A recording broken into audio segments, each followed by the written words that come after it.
अमर जी, इतनी आसानी से जिंदगी से हार नहीं माननी चाहिए। आपकी तरह मैं भी धर्मचंद की सताई हुई हूं।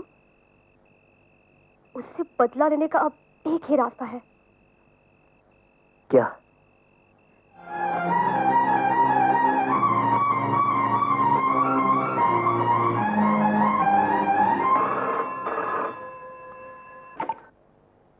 Hello, Dharamchand speaking.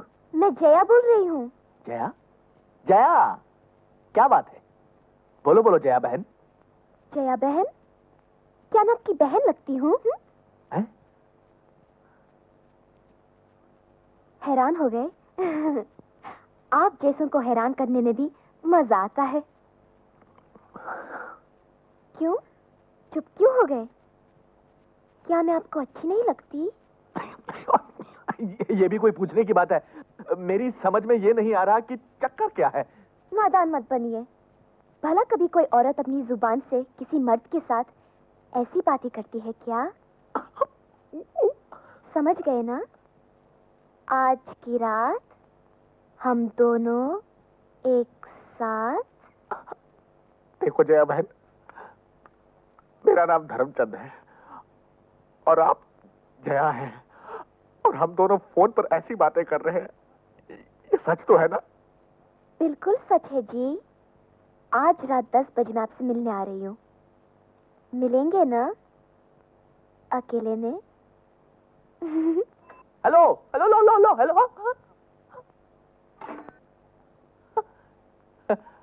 अथर्ववेद लिखने वाले ने ठीक ही लिखा है कि अक्लमंद लोग भी कभी कभी बेवकूफी कर ही बैठते हैं। खैर, वक्त पर संदेशा मिला, रात के ठीक 10 बजे।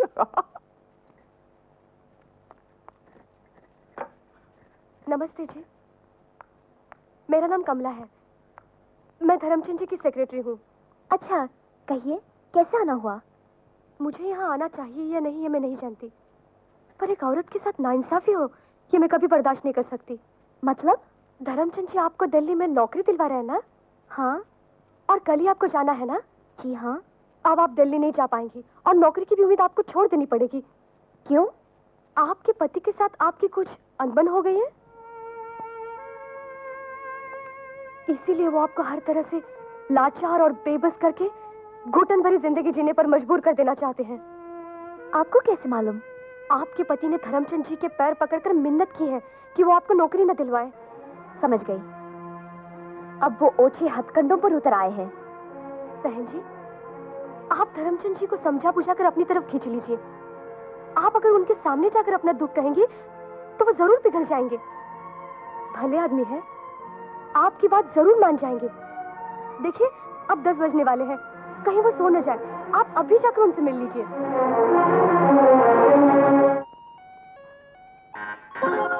आ गई। Welcome welcome madam. You came into my house, that is God's nature. You came into my house, that is God's nature. Sometimes I look at you and sometimes my furniture. बिल्कुल ठीक वक्त पर आई। वक्त बीत ना जाए इसीलिए वक्त पर आई हूँ। अच्छा, सच सच बताओ, मुझे देखने की ख्वाहिश कैसे हुई? सिर्फ देखने की ही नहीं, कुछ कहने की भी है। मैं तुम्हारी हर ख्वाहिश पूरी करूंगा। अगर मैं तुम्हें खुश कर सका तो मेरे दिल को बहुत सुकून मिलेगा, बड़ी खुशी महसूस होगी मुझे। आप जैसे आदमी का मिलना मेरी खुशकिस्मती है। खुशकिस्मती तो मेरी होगी अगर मैं कुछ कर सका तो। देखिए, अब तक मैं आपके भरोसे पर रही, अब आप ही मुझे छोड़ देंगे तो मेरा क्या होगा? बहुत नाइंसाफी होगी। तुम्हें जो कुछ कहना था तुमने साफ साफ कह दिया। अब तुम्हें फिक्र करने की कोई जरूरत नहीं है, मैं हूं ना। बैठो ना। ओहो, डरने की कोई बात नहीं है।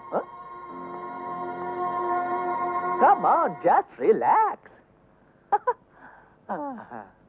आप कितने अच्छे हैं। देखिए, आप अमर की बातों में मत आइए, बस किसी तरह मुझे दिल्ली की नौकरी दिलवा दीजिए। नौकरी की बात इस वक्त क्यों? अब उसे वहीं छोड़ो। अब तुम्हें क्या करना है मैं बताता हूं। वो शाम कुछ अजीब थी, ये शाम भी अजीब है, वो कल भी पास पास थी, करीब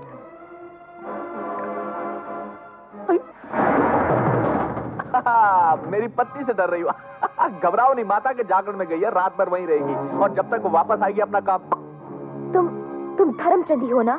अब तक तुमने जिस धर्मचंद को देखा वो धर्मचंद नहीं, दिस इज धर्मचंद। होश में रहो धर्मचंद, खबरदार जो मुझे हाथ लगाया जान से मार दूंगी। खुद ही आई और अब खुद ही डर रही हो। औरत को भगवान ने इच्छा दी, आनंद दिया, हसीन बनाया, खूबसूरत जिस्म दिया, मगर ताकत नहीं दी। ताकत सिर्फ मर्द को ही दी। अब अगर मैं हिम्मत करके ताकत का इस्तेमाल नहीं करूंगा तो तुम्हें निराश लौटना पड़ेगा।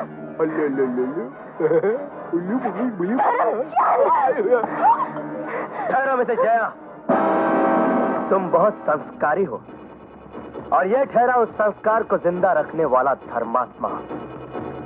एक संस्कार दूसरे संस्कार पर हमला करे, यह तो कोई संस्कार नहीं हुआ। अथर्ववेद के आखिरी पन्ने के आखिरी श्लोक में मुझ जैसे संस्कारहीन लोगों को बताया गया है कि ऐसे लोगों के साथ किस तरह से पेश आना चाहिए। ये रहा मिस्टर गिरगिट, पहले अध्याय का पहला श्लोक। यह रहा दूसरे अध्याय का दूसरा श्लोक। तो तू 7 दिन में हमारा फाइनल सेटलमेंट करने वाला था ना? हाँ, अब मैं तेरा फाइनल सेटलमेंट करूंगा। हमारी जिंदगी के साथ खेलने वाले कमीने, इससे पहले कि मैं तेरे जिस्म से तेरी सांसें हमेशा हमेशा के लिए छीन लूं, तुझे सच्चाई पे पड़े हुए झूठ के पर्दे को हटाना होगा। सब कुछ सच सच बता, वरना मैं तेरी जिंदगी का खेल खत्म कर दूंगा। बोल बोल।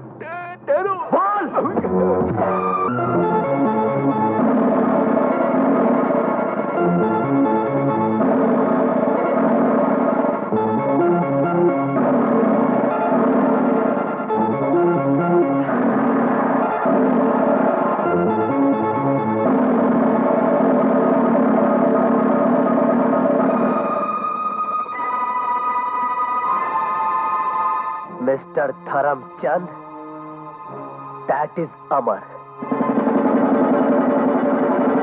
तो जैसे आदमी को तो रुक जाओ जया, तुम जो जानना चाहती थी वो जान गई।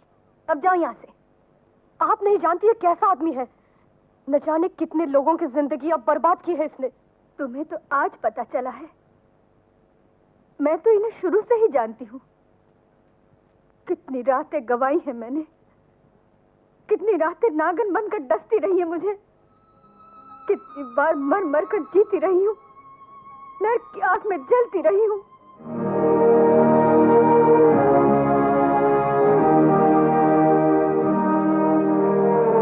मैं जानती हूँ कि तुम लोग मुझे ही दोष दोगे कि ऐसे पति के साथ मैं क्यों जी रही हूँ।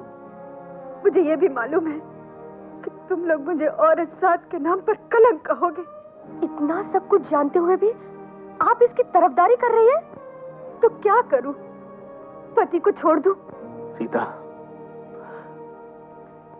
तुमने वो कर दिखाया जो इस जमाने में कोई पत्नी नहीं कर सकती। तुम पतिव्रता हो, महान हो। किसी पति को अपनी पत्नी के साथ ऐसा सलूक नहीं करना चाहिए जैसे मैंने किया। मैं बहुत शर्मिंदा हूं। आइंदा कभी ऐसा नहीं करूंगा, कभी नहीं। मुझे माफ कर दो। ये क्या कर रहे हैं आप? उठिए। तुम जैसे आदमी को तो कभी माफ नहीं करना चाहिए। तुम्हें तो ऐसे जाओ जया, अब भी वक्त है। अपने टूटते हुए घर को बचा लो। जाओ।